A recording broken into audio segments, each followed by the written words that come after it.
Now to our COVID coverage. Police in Southern California are searching for the thief who stole $1 million worth of COVID-19 tests. Officers in Santa Ana believe the thief is Carlitos Peralta. He served as the manager of a warehouse where the tests were stored. Detectives say the 33-year-old diverted shipments of the tests to his own home at the peak of the Omicron surge.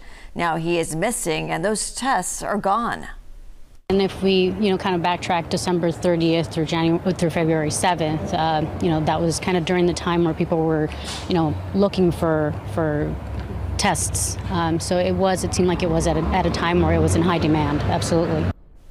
Police are hoping that someone can tip them off to Peralta's whereabouts and where those tests are located. Many of the executive orders enacted by Governor Newsom during the pandemic are now terminated. The governor dropped 19 of those provisions just yesterday, but more than 30 executive actions are still in effect. We've got the breakdown of what's staying and what's going. Among the 19 orders now terminated is one that allowed fairgrounds and other state-owned properties to be used for pandemic response. We also noticed an end to orders requiring the Franchise Tax Board and other taxed entities in the state to give extensions for filings, payments, claims for refunds as well. And something that particularly caught our eye here at KCRA3, the immediate end to the executive order requiring the Employment Development Department, or EDD, to staff call centers at least during the hours of 8 a.m. and 8 p.m. We spoke with Assembly members Jim Cooper and Kevin Kiley to get their reaction to the phasing out of these executive orders. Cooper saying the end to the state of the emergency we are still under is on the horizon. Kiley calling for the state of emergency to end immediately.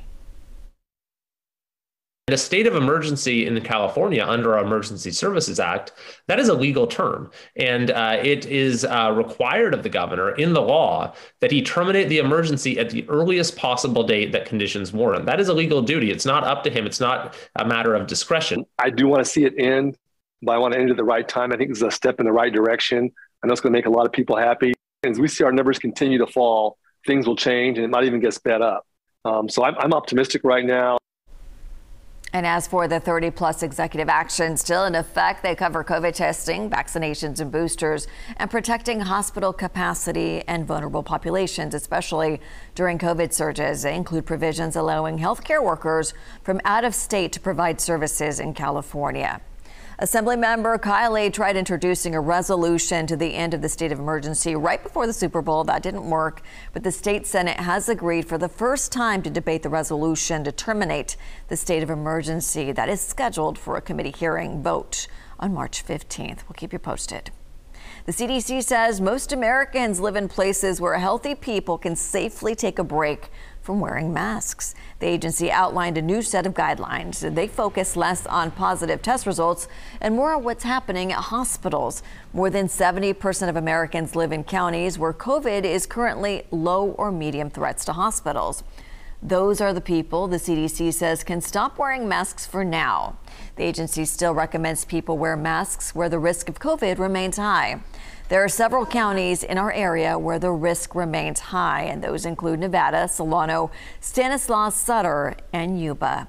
And the CDC also revising its guidance for masking in schools, the agency recommending them only in places defined as high risk. California is still requiring masks in all K-12 schools, but Monday state leaders are expected to announce a date on lifting that mandate.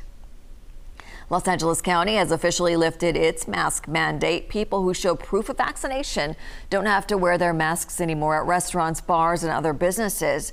However, unvaccinated customers must continue to wear their masks inside. LA County lagged behind the state as a whole, which lifted its indoor mask mandate for vaccinated people last week. Santa Clara County is now the only county in the state with its own mask mandate. And here's a look at the progress California is making against the fight on the coronavirus. 11,000 new infections were reported yesterday. Around this time last month, we were seeing nearly 100,000 new cases per day. The test positivity rate is at 4%. A month ago, about 20% of those tests were coming back positive.